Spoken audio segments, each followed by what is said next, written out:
I guess I've got to say presumptive winner here of the election last night, a new Senate for the 28th District, and we're talking about Scott Wagner, who won last night. They're still going to count the write-in votes, and it appears that he may have those too, he becomes the winner, and he joins us this morning on the Gary Sutton Show. Scott, congratulations to you. Gary, thanks very much. Scott, you look at this whole situation, and I guess the first thing I want to ask you how you're feeling this morning. Well, you know what? I'm feeling good. This is a very big deal, but I probably about 7 to 10 days ago I started getting a feel that we might win this, and so my world is at Penn Waste. We bid municipal contracts all the time, right? And this was like bidding New York City, and we're the low bidder. So then we just want to make sure that all the I's are dotted and T's are crossed, but we're ready. I mean, there's a big difference between winning and every time we win a big contract. It's great winning the contract and being the low bidder and you get awarded, but then you have to deliver containers, deploy trucks. So, I mean, we've come a long way and we've major milestone, but there's a lot of work to be done. But I'm feeling good. I'm just amazed at all the people that helped. I'm humbled. Yeah, you had a lot of people roll out there. 47.7% of the vote last night you got. I mean, a tremendous turnout. When you look at the whole thing right now, it's really set up kind of an interesting situation now, too, because I know you still have a primary on May 20th. You got to run for the seat for the next year and a general election to follow after that. But you will fill out the seat now until the end of this year, on the 28th. And I guess my question is, I look at the Republican Party of York County now, and maybe the Republican Party in Harrisburg. How do they now react to you? Would it be in bad taste for them to go out and get another candidate to run against you in the primary? Well, I think that might be that would really be a bad move. There's I flew in an airport one time, and there's a picture of John Wayne, and it said there's a phrase underneath, and the phrase says, "Life is tough enough. Being stupid makes it even tougher." So if they pull that stunt, that would be, I mean, listen, the most amazing thing, this write-in thing that we won, and I Gary, I'm going to slap me down if I ever say the word I. It's about we, it's about the people, and this is huge. Over 10,000 people came out and wrote my name in, and this is huge. And when I look at I just saw the numbers last night. I want to see the numbers by precincts. But to think that I got 47% of the vote in a write-in, and then we had Linda and Ron, and they basically got almost the same number. I almost got the same number of votes as Linda and Ron combined and write-in. And what's amazing is, as soon as I announced my withdrawal from the Republican nomination, I received probably about a dozen emails and calls saying, I don't care. I'm writing you in. I appreciate what you're doing, but I'm writing you in, and that was sort of the seed. And of course, when I withdrew, the write-in seed was in the back of my mind. But number one, back to your question, Gary, have over 10,000 people write in my name is it's unprecedented. And I think that if the Republicans would want to put somebody up in the primary, I think it's going to be like it's going to be Little Bighorn all over again. One of the things that's in the paper this morning, and you've probably heard me talking about this for the last week and a half. I think I'm the only one that's still talking about it, but it bothers me. And it doesn't bother me because of any of the personalities running here. It bothers me because we've had two special elections in this state this year, yours being the one last night, and one in the 78th. Which was a legislative district. And I guess one of the things I'm going to ask you is, when you get to Harrisburg, would you please ask somebody up there, because I have called everybody, including the Lieutenant Governor's office, and I spoke to a spokesman yesterday who didn't understand. And I said, in the 78th legislative district, you had voters from the old district voting for, and in that particular case, you had a legislator who died, and they had to fill out the term. And that was on January 28th. In our district, it was the new district voting. That was under writs of election handed out by the lieutenant governor as opposed to by the House Speaker on the other one. So first job I'm going to ask you to do is, when you get to Harrisburg, will you please ask them why we don't have the same thing for both elections, why that didn't take place for both elections? Because that's something that has bugged me and a lot of people. And when I read the paper this morning also, The York Daily Record, confusion at the polls. Some voters showed up to vote in an election for a senator who won't represent them. That's got to be troubling to you, I would think, and anybody who's out there representing people. It is, and listen, number one, this special election, and I go back to, it was set up to be confusing. It was set up to maintain power by the party. It was. Listen, this was bad. This was just bad all around. And if you look at, it's interesting, Gary. This election easily will cost $200,000 because again, I've learned all the mechanics and sort of the numbers. But at the end of the day, what's the tragedy is, I visited some senior centers, and I learned, how much they have to do on their own to raise funds. And I mean, heck, there's one senior center up in Spring Grove that $200,000 would fund them for 15 months. So I mean, it's apparently this is back to the spending problem I keep talking about. Harrisburg doesn't have a revenue problem. They obviously, they had $200,000, and they obviously sat around one night and had a bottle of Jack Daniels, and they figured they were thinking like drunken sailors that they had $200 grand. We're going to keep that guy out down in York. So, I mean, this only goes to show that the problem, the spending problem, and just the freewheeling with our hard-earned cash that everybody's paying into Harrisburg. So, absolutely, that'll be one of my agenda items. I appreciate you checking that, and that's my only request of you there. But a lot of people, I'm sure, ask you now, okay, what happens now with your business? What do you have to do? And you have to go represent the 28th, and what happens now with your business? Well, Gary, that's I've had some questions, but let me just. That's a great question. Let me be clear on this. Since 2010, I really have spent probably 80% of my time away from Penn Waste. I have an office at Penn Waste. I'm there, but if I'm in my office, I may not be doing Penn Waste. But this is the most important thing. I have an incredible team, senior management team. I have an advisory board. I have one of my board members that's in the company. I mean, actually, it's not just one company. There's multiple companies. Right. And so I have and number one, this morning, I confess I did sleep in a little late, but this morning 110 trucks left, Penn Waste, and over 250 people were deployed on the street.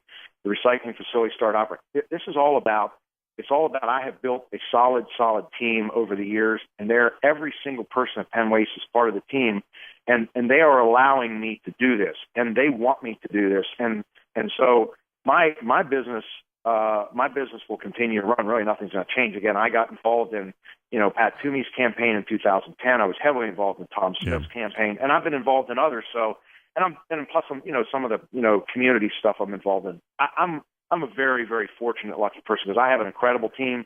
I also own KBS dump truck service, and the same. There's 80 people out there. 80 dump trucks hit the street this morning. I wasn't there. That is a huge testament to the people that work in our companies that are part of our teams. I mean, that's just, it's incredible. And I understand that part. I guess my question is, and I don't know the answer to this, Scott, so I'm asking this just purely out of curiosity. Is there anything the Senate says you cannot continue to own a business and still be a senator? No. Okay. No, and I'm going to. I'm not a big tech guy. I'm not a Bill Gates Jr. by any means. I have a huge support staff around me, and I get it's what I get done in a day is just incredible, amazing because I have an incredible support staff around me. So I'm going to probably go to Harrisburg, and I'll be one of the most organized guys. When you get there, I've talked to so many people and representatives over the years. I've had lunch with a few of them. And they come back and they say, it's worse there than I thought it was. And what I've often said to people, it seems like we go there, people have supported them, and then they walk across that bridge into caucusdom land, and they burn the bridge behind them, and they forget about the people that stuck them there. I've seen that happen to a lot of people over the years. How do you fight that?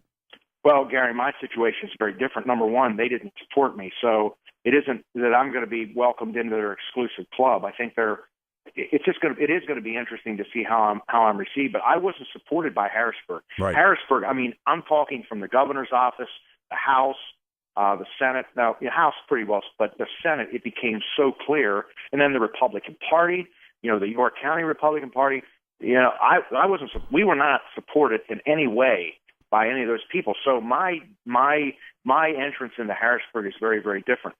But I am a successful business owner, and I have a lot of relationships. I've done a lot of deals. I have a lot of partners.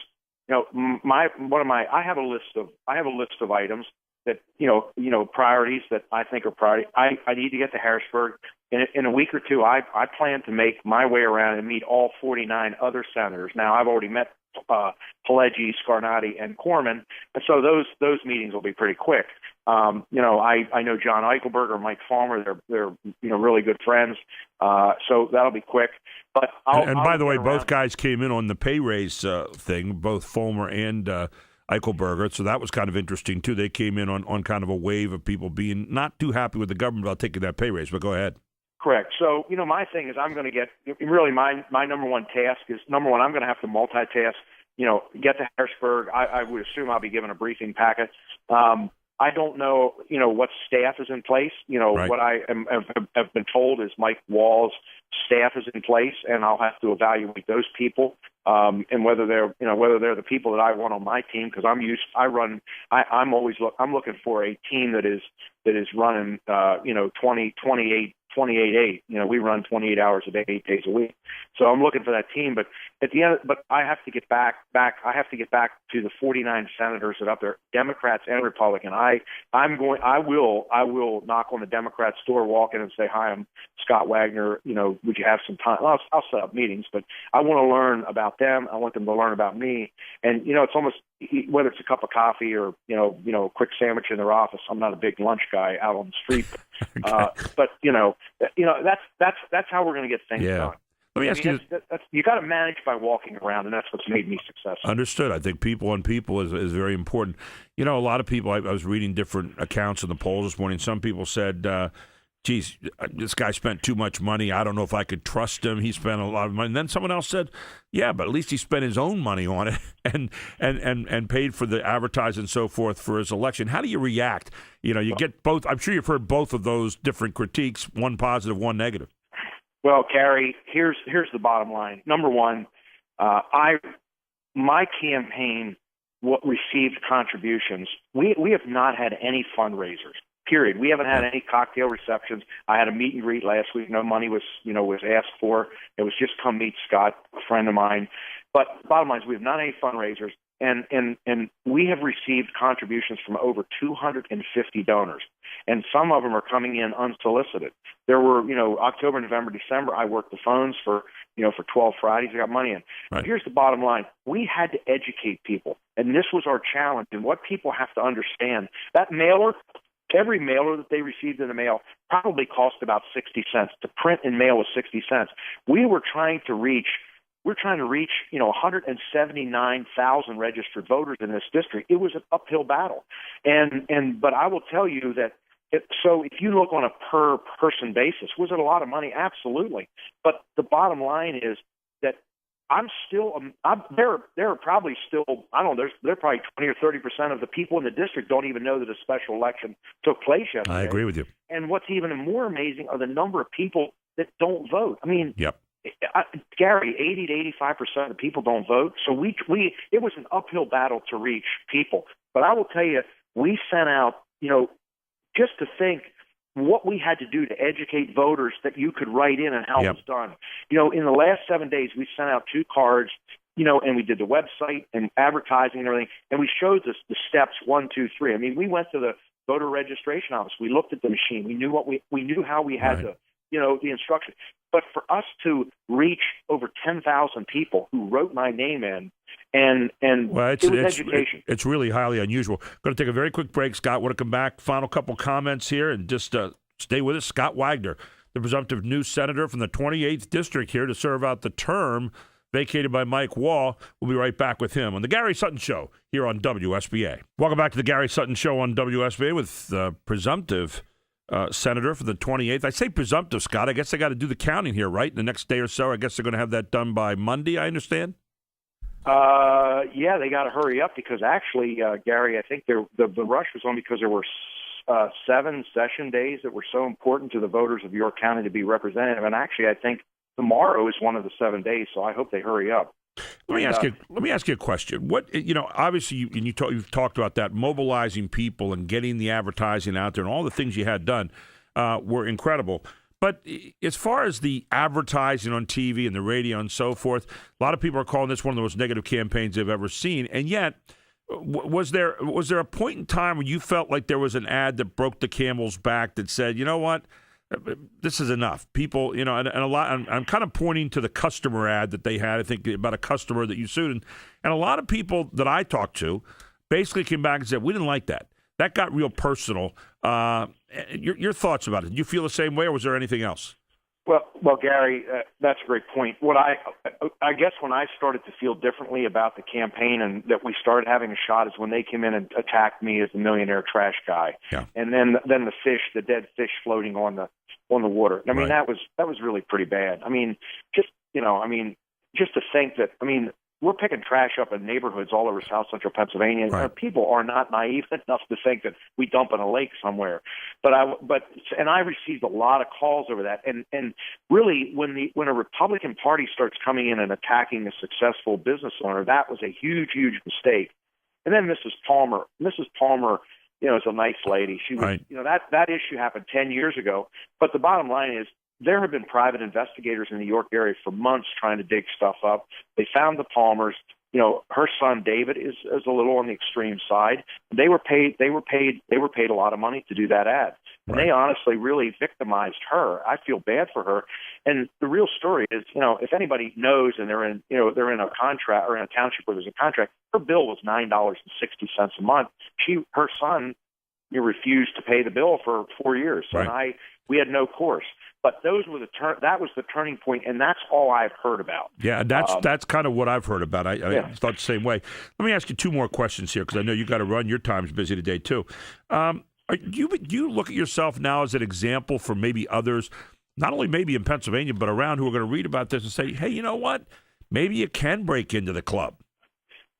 Gary, I have a few notes here, and I appreciate you answering that. I've been labeled as a Tea Party guy, and we have the 912 Patriot Group here in York. But let's set the record straight. Number one, I'm an American, and everybody at the 912 Group, they're Americans, right? And I had just happened to be a registered Republican, and the Tea Party people are mainly Republicans who've been pushed around by the old guard, the party insiders, and they didn't have the resources and the stomach to fight what I fought. So that's how the 912 Group got started. And it's what's amazing. There are actually some Democrats that are part of the 912 Group. Now, I don't attend all their meetings, and but I appreciate, number one, they're not home watching American Idol on Thursday nights. They're out doing something to make our country better. And I believe that this is now going to give people the courage and to do something and step out of the shadow. I've got to jump in there because we're right at the end of our time, Scott. But I would say this: there are a lot of people out there who don't call themselves Tea Party people who look at this and say, "Hey, you know what? Maybe I could do this, or maybe I could get other people together to do this." Scott, congratulations again. Appreciate you taking the time with us this morning. I know you're really busy, but we appreciated the 30 minutes here on the air. And again, Gary, this is all about the people won last night big time, and I appreciate everyone who participated, and all the people who wrote in my name. All right, I'm humble. Scott, thank you so much, and we'll look forward to talking to you again soon. Thanks, Gary. Take care. Scott Wagner, the winner last night. So what does this mean now for politics in Pennsylvania or in York County? Dr. G. Terry Madonna will discuss that when we come back at 10:05 here on the Gary Sutton Show. And then William Kane tells you about surprising things that men and women should never, ever wear to work. Here on the Gary Sutton Show on WSBA, where it's 10 o'clock.